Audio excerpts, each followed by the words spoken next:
বন্ধুরা, এই রেসিপিটা দেখতে যতটা সুন্দর, খেতেও কিন্তু দুর্দান্ত হয়। আর শীতের দিনে এইরকম একটা পিঠে থাকলে বলো আর কি চাই। ছোট থেকে বড় সবাই খুব পছন্দ করবে, আর এটা বানানোও খুব সোজা। তাহলে ভিডিওটি শেষ পর্যন্ত দেখার আমার একান্ত অনুরোধ রইল। নমস্কার বন্ধুরা, উর্মিলা রন্ধনশালায় সবাইকে স্বাগত। আর আমার চ্যানেলে নতুন এসে থাকলে দয়া করে সাবস্ক্রাইব করে দিয়ে অল নোটিফিকেশান অন করে দেবেন। বন্ধুরা, শীতের দিনে এইরকম একটা পিঠে করতে হলে প্রথমে আমি একটা গ্যাসে কড়াই বসিয়েছি। এরপর আমি একটা বড় একটা পাটালিকে আমি ছোট ছোট টুকরো করে নিয়ে পুরো বাটি ভর্তি আমি নিয়েছি। এরপর এক বাটি পাটালির টুকরো আমি কড়াইতে আমি ঢেলে দিলাম।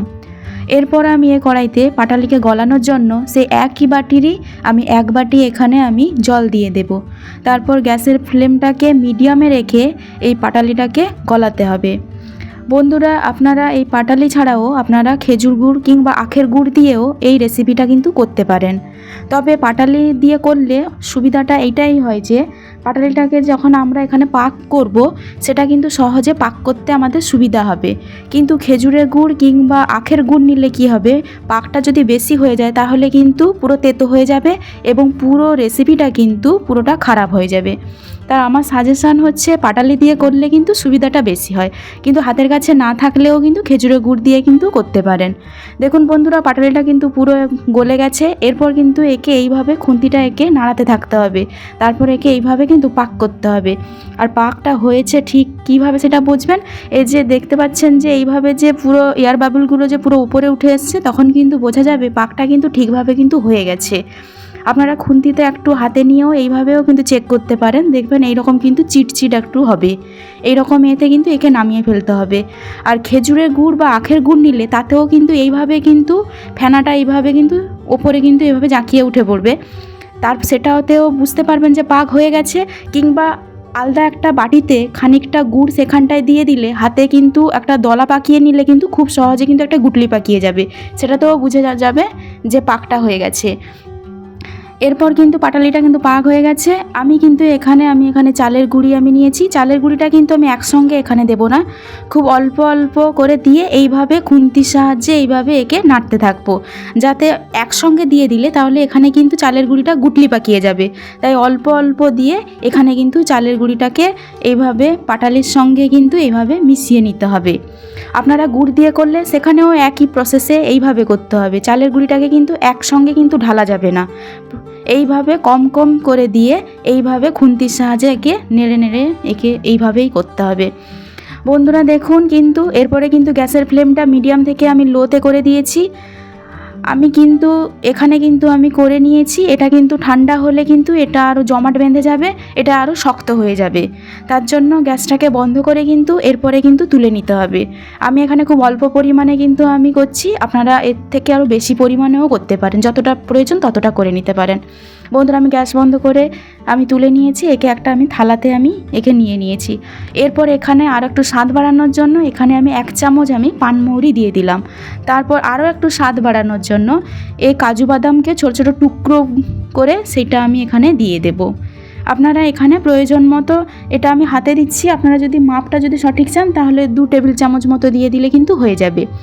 এরপর এখানে কিন্তু ভালো করে প্রত্যেকটা উপকরণকে ভালোভাবে এইভাবে মাখিয়ে নিতে হবে। বন্ধুরা, হাতে কিন্তু আলাদা করে কিন্তু তেল লাগানো দরকার নেই। আমি তো হাতে কোনো তেল লাগাইনি।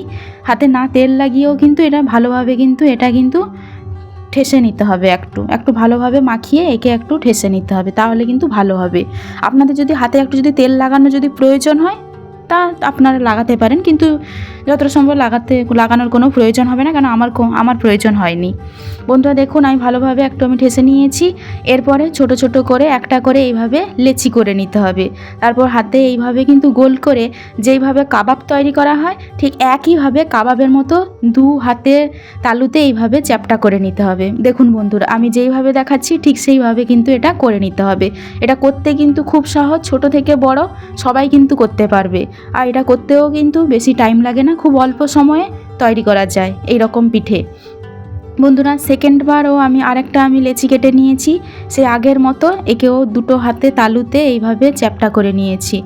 বন্ধুরা, এইভাবে কিন্তু প্রত্যেকটা লেচিগুলোকে এইভাবে কেটে কিন্তু একইভাবে কাবাবের মতো চ্যাপ্টা করে কিন্তু একটা জায়গায় কিন্তু রেখে দিতে হবে। বন্ধুরা এইভাবে কিন্তু আপনারা প্রত্যেকটা পাটালি কিংবা গুড় দিয়ে কিন্তু খুব অল্প সময়ে এইভাবে আপনারা করে নিতে পারেন। বাড়িতে অতিথি এলে খুব অল্প সময়ে এইরকম একটা রেসিপি খুব ঝটপটভাবে তৈরি হয়ে যাবে। আর এরা বড় থেকে ছোটরা সবাই কিন্তু এটা বেশ পছন্দ করবে। আর এটা বানানোও খুব সোজা। বন্ধুরা দেখুন আমি সবগুলো কিন্তু করে নিয়েছি, মাত্র অল্প একটু চালের গুঁড়ো দিয়ে কিন্তু অনেকগুলো কিন্তু হয়ে গেছে আমার। বন্ধুরা দেখুন 1টা 2টো 3টা 4টা 5 6 7 7টা কিন্তু 7 পিস কিন্তু হয়ে গেছে। বন্ধুরা এটা কিন্তু হয়ে গেছে। এরপর আর একটা জায়গায় আমি খানিকটা এখানে কিন্তু আমি তেল ঢেলে দিয়েছি। এরপরে তেলটাকে কিন্তু গরম করতে হবে। আর গ্যাসের ফ্লেমটা প্রথমে আমি হাইতে রেখে কিন্তু তেলটাকে গরম করব, তারপরে গ্যাসের ফ্লেমটাকে পুরো মিডিয়ামে রেখে দিতে হবে। তারপর আমি যতগুলো একসঙ্গে ধরে ততগুলো আমি এখানে আস্তে আস্তে করে আমি ছেড়ে দেব। একে কিন্তু লাল লাল করে এখানে কিন্তু ভাজতে হবে, এদিক সেদিক লাল লাল করে ভাজতে হবে। গ্যাসের ফ্লেমটাকে কিন্তু হাই করা যাবে না, না হলে কিন্তু সহজে তাড়াতাড়ি লাল হয়ে যাবে, কিন্তু ভেতর থেকে কিন্তু কাঁচা থেকে যাবে। বন্ধুরা দেখুন এক পাশ কিন্তু লাল হয়ে গেছে। এইভাবে মিডিয়াম গ্যাস ফ্লেমে একে কিন্তু ভাজতে হবে। আমি একে একে করে একটা করে আমি এক পাশ আমি উল্টে দেব। আর এক পাশেও লাল হওয়ার জন্য কিন্তু অপেক্ষা করতে হবে। বন্ধুরা বেশি অপেক্ষা করার দরকার নেই, এই 2-3 মিনিট একটু অপেক্ষা করলে আর একটা দিকও কিন্তু লাল হয়ে যাবে। বন্ধুরা দেখুন আর কয়েক সেকেন্ড কিন্তু অপেক্ষা করলে দেখবেন আর একটুও লাল হয়ে গেছে, আর একটা দিকেও লাল হয়ে গেছে। বন্ধুরা দেখুন আর একটা দিকেও লাল হয়ে গেছে। কয়েক মিনিট অপেক্ষা করতেই একেও খুন্তির সাহায্যে এইভাবে আস্তে আস্তে আমি উল্টে দেব।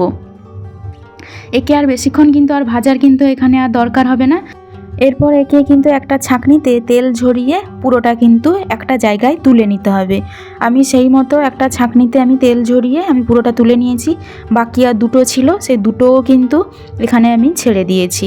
একেও সেই আগের প্রসেসের মতো লাল লাল করে ভেজে নিতে হবে। একটা দিক লাল হয়ে গেলে আর একটা দিকেও উল্টে দিতে হবে। বন্ধুরা এটাও কিন্তু হয়ে গেছে। একেও দুদিক কিন্তু লাল লাল করে ভাজা কিন্তু অলমোস্ট এখানে হয়ে গেছে। একেও কিন্তু একটা ছাঁকনিতে তেল ঝরিয়ে কিন্তু আমি তুলে নেব। বন্ধুরা কিন্তু আমার কিন্তু সবগুলো কিন্তু তৈরি হয়ে গেছে। দেখুন বন্ধুরা এটা খেতে কিন্তু দুর্দান্ত হয় এবং এখানে কিন্তু হালকা মিষ্টি লাগে, বা আপনারা আলাদা করে পাটালি যখন এখানে গলাবেন সেখানেও হালকাভাবে আবার মিষ্টি দিতে পারেন, কিন্তু আমার মনে হয় আর মিষ্টি কিন্তু দরকার হবে না। বন্ধুরা দেখুন এর আওয়াজটা শুনুন কতটা এটা মুচমুচে। আমি একটু ভেঙেও কিন্তু আমি দেখাচ্ছি, এটা সহজেও ভাঙাও হয়ে যাবে এবং একটা খেয়েও আমি দেখাবো। আমি বন্ধুরা খেলেও কিন্তু বেশ দারুণ কিন্তু মচমচে হবে। বন্ধুরা এটা ছোট থেকে বড় কিন্তু সবাই কিন্তু এটা কিন্তু পছন্দ করবে। আর এটা বানানোও কিন্তু খুব সোজা। এটা যে কেউ কিন্তু খুব সহজে বানিয়ে ফেলতে পারবে এবং এটা সময়ও কিন্তু বেশি যায় না, খুব অল্প সময়ে তাড়াতাড়ি হয়ে যায়। বন্ধুরা আশা করি আজকের ভিডিওটি আপনাদের ভালো লেগেছে। ভালো লাগলে অবশ্যই একটা লাইক, শেয়ার এবং কমেন্টে জানাবেন কেমন লেগেছে। আবার দেখা হবে নতুন কোনো রেসিপি নিয়ে উর্মিলার রন্ধনশালায়।